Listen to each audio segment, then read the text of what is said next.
Hi friends, ఈరోజు mango rice చేద్దాం. ఒక పొల్లడి మ్యాంగో ఇలాగ తురుముకుని పక్కన పెట్టుకోండి. తర్వాత ఒక ప్యాన్లో ఒక 4-5 స్పూన్ల ఆయిల్ వేసి కొంచెం జీలకర్ర, ఆవాలు, మినపప్పు, ఒక కప్పు శనగగుడ్లు వేసి ఫ్రై చేయాలి. తర్వాత 2 ఉల్లిపాయలు సన్నగా కోసి 4 పచ్చిమిరపకాయలు వేసి ఫ్రై చేయాలి. తర్వాత కొంచెం పసుపు గుండ వేసి అవి కలిపేసి తురుముకున్న మామిడి ముక్కలు వేసి కలపాలి. మా బావరేమో మధ్యన వచ్చి నేను కలిపాను కదా బాగా టేస్ట్ వస్తుందని చెప్పేసి వెళ్ళిపోయారు. దానికి సరిపోయినంత కొంచెం సాల్ట్ వేయాలి.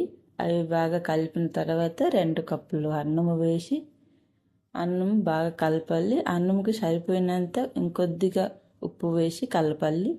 అవి మొత్తం కలిసినంత వరకు బాగా కలిపేసి సర్వ్ చేయాలి. చాలా బాగుంటుంది మ్యాంగో రైస్. అందరు ట్రై చేయండి, చాలా టేస్ట్గా ఉంటాయి. Thank you.